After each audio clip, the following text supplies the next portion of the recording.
Imagine this. It's 3 a.m. You wake to the sound of distant sirens and see a red glow on the horizon. The power's out. Your phone's dead. There's no time to think, only to act. You grab your bug-out bag, throw on your boots, and head for the woods. But stop. What if that decision is the one that gets you killed? In the dark side of bugging out, we're going to expose the cold, hard truth. Bugging out isn't just risky. For most people, it's a deadly mistake. Let's start with the brutal truth, one most preppers don't like to admit. Surviving a total collapse isn't like going on a weekend camping trip.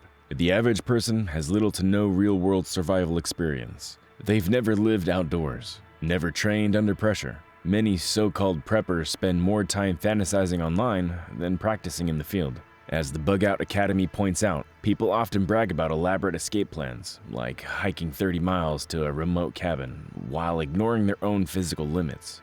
A bad knee, a bad back, chronic illness, you name it. One example? A prepper planned to walk over 30 miles to a forest cabin, but his social media was full of complaints about COPD and a bad knee. In reality, he'd probably struggle to walk even 3 miles with a full pack.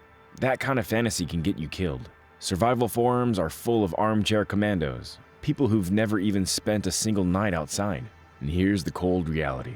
If you haven't trained under real conditions, a true bug out could overwhelm you in less than 24 hours. One respected survival site put it bluntly. Most people who think they'll run into the wilderness when things go bad won't even make it through the first day. Harsh? Yes, but probably true. Here's another uncomfortable truth. Most Americans today simply aren't in shape. Bugging out on foot with a 30 to 50 pound pack is no small task. It's extreme physical stress, especially if you're not used to it. Even some active people say that carrying a 42-pound pack more than 5 to 10 miles felt unrealistic. They feared soft tissue damage, or worse. Yet, many bug-out bags weigh 40 pounds or more. That's about a quarter of the average person's body weight. Try hauling that for hours on rough terrain. It can lead to exhaustion or injury fast. One expert put it bluntly. If you can't walk to your mailbox and back without needing a break, planning to bug out on foot for hundreds of miles isn't going to end well. The truth is, most people overestimate their endurance and underestimate the brutal reality of long-distance travel on foot. And keep in mind, you only move as fast as your slowest team member. That could be your child, an elderly parent, or an injured spouse. Your 20-mile pace? That just became 2 or 3 miles a day. Exhaustion kills. It leads to slow reflexes, poor choices, and dropped defenses. Even seasoned preppers admit, most people won't make it 100 miles on foot. The roads will clog, fuel will vanish, and physical limits will hit hard and fast. Bugging out isn't a sprint, it's a marathon from hell, and most people just aren't ready for it. Let's be clear, bugging out isn't as simple as grab your bag and go.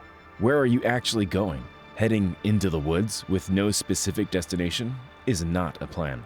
It's a death sentence. Survival experts agree. If you evacuate, you need a predetermined safe location, a friend's farm, a prepped cabin, an emergency shelter, and you need backups like plans B, C, and D in case one fails. But here's the problem. Many people's bug-out plan is just that, a vague idea. And that's not nearly enough. During a real crisis, you won't be alone out there. You'll be surrounded by millions of panicked people. And if it's a city-wide evacuation, highways will lock up like parking lots. Leave too late or try to go too far, and you'll hit gridlock, fuel shortages, and chaos. As one prepper magazine put it, most people won't make it 100 miles, let alone 300. Roads clog, fuels run out, bodies give out. Unless you stored your own fuel, have an off-road capable vehicle, or know alternate routes intimately, you could end up stranded.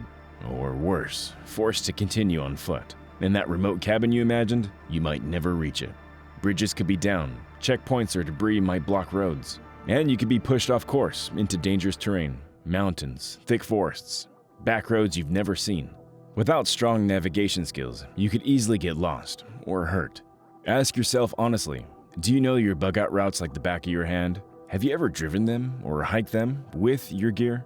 Experts stress this. You need detailed, practiced evacuation routes and multiple backups. Because in a real emergency, GPS might go down, your phone might die. Could you still navigate with just a compass and a paper map?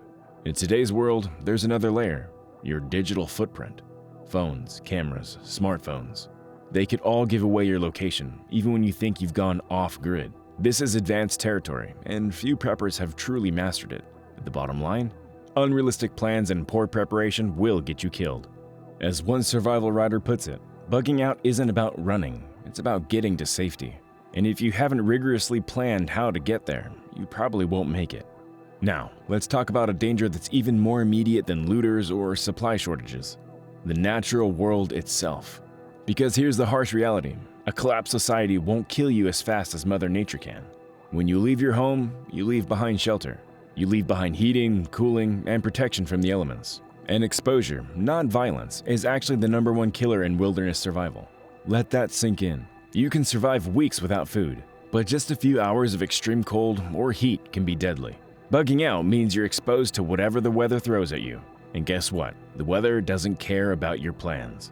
Without solid shelter, hypothermia becomes a real threat, even in places that don't seem that harsh. Take this example.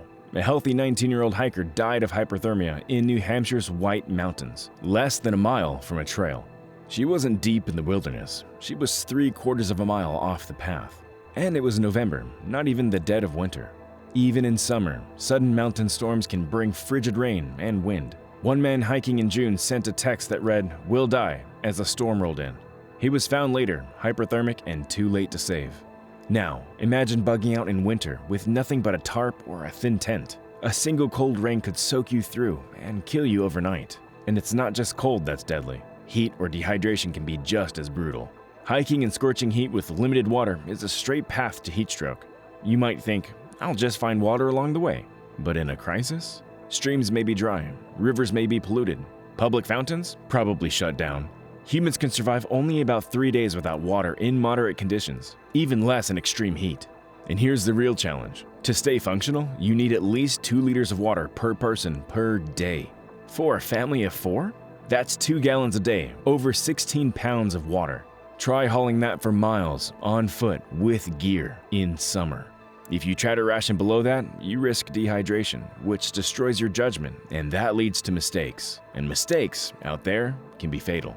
Even a minor injury can become life-threatening in the wild. A sprained ankle at home is annoying, but in the backcountry, it can immobilize you, and there's no ambulance coming. As one wilderness expert put it, a twisted ankle that's minor in civilization can be catastrophic in the mountains. The bottom line? Bugging out means you've entered enemy territory, and the enemies are cold, heat, hunger, thirst, and terrain. Without walls to protect you, nature becomes your battlefield, and she doesn't forgive mistakes.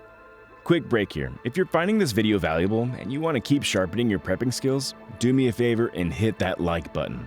And if you haven't already, subscribe and ring the notification bell so you don't miss any of the practical strategies and tips I share each week. Together, we'll stay prepared, informed, and ahead of whatever life throws our way. Alright, back to the video.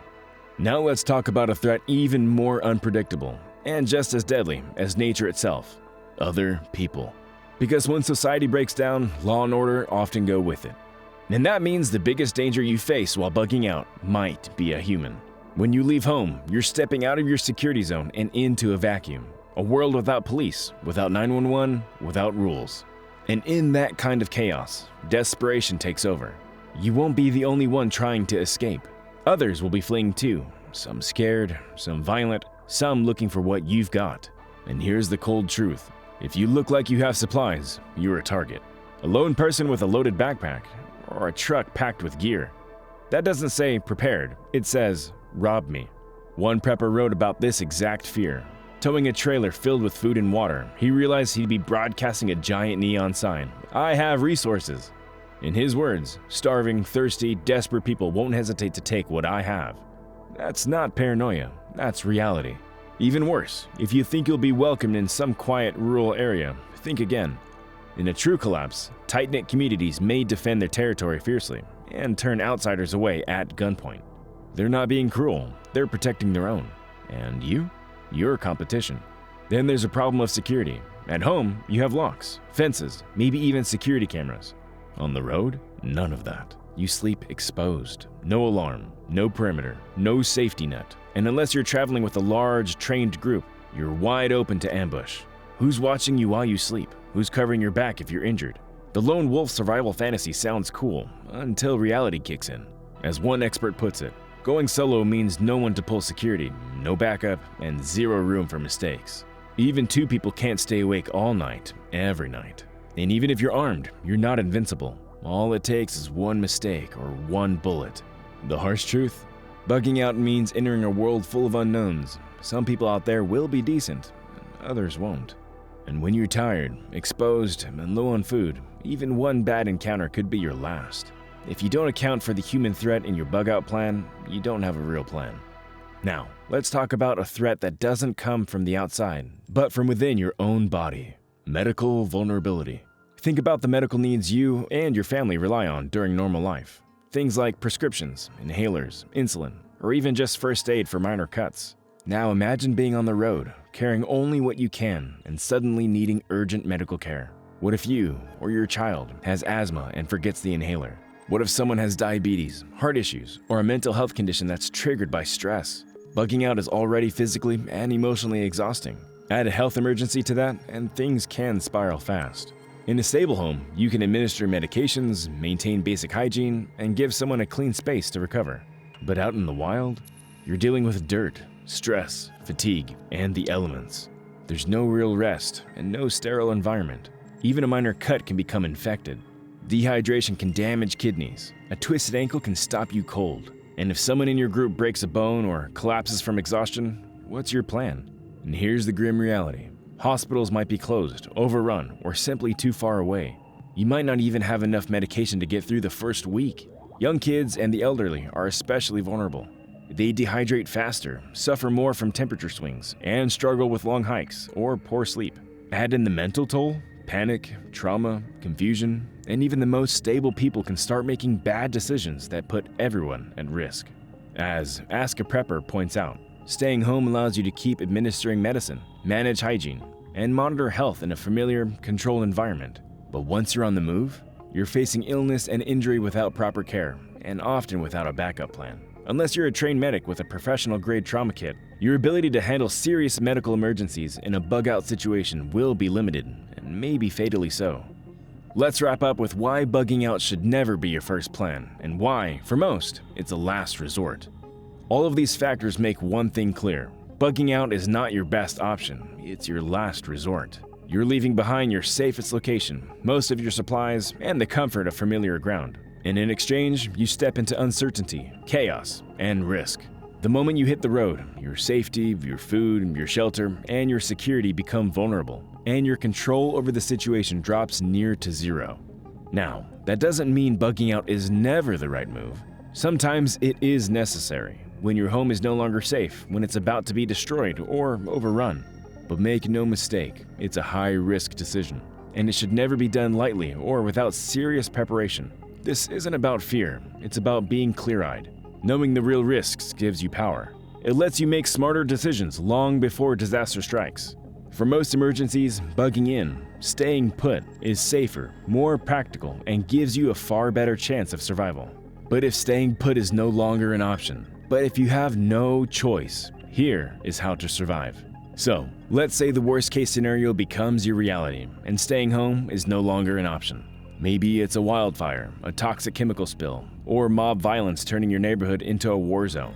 If you absolutely must bug out, you need to approach it with precision and purpose, not like in the movies, but with real-world strategy. In this next section, we'll walk through a focused, practical guide to surviving a bug-out situation. From choosing the right gear and mapping safe routes, to physical conditioning, managing your supplies, and staying mentally sharp. We've gathered advice straight from experienced survival instructors and adapted it to real US terrain challenges. Remember, the goal here isn't to live off the land or become a hero. It's simple. Get out alive and get to safety. Here's how to do it right. Let's start with your gear, what to pack, and what to leave behind. When your survival depends on what's in your backpack, every single item must earn its place. You can't carry your whole house, so you need to pack smart, not heavy. Focus on the essentials that directly support survival, using the rule of fours: shelter, water, fire, and food. That means you need gear that keeps you warm and dry, keeps you hydrated, lets you make fire, helps you eat, and protects your health and safety. Your bug-out bag isn't a wish list, it's a lifeline. As one seasoned prepper put it, if it doesn't keep you alive or give you a real advantage, it's dead weight. Don't fall for the trap of overloading with high-tech gadgets or luxury gear. No tablets, no gimmicks. Instead, rely on proven basics, a sturdy tarp or bivvy, all-weather clothing, warm layers, good socks, and a sleeping bag or emergency blanket that fits the season. If space allows, maybe even a lightweight tent. Water is everything. Bring a compact, high-quality filter like a Sawyer Mini or LifeStraw, water purification tablets, and durable containers. Carry at least 2 liters if you can, and make sure you can find and purify more on the way. When it comes to food, think compact and calorie-dense. Energy bars, trail mix, jerky, dehydrated meals. You're not packing for comfort, you're packing to stay alive for a few days until you reach safety or resupply. And never forget about fire. Pack waterproof matches, a lighter, and a ferro rod. Fire gives you warmth, boiled water, light, and morale.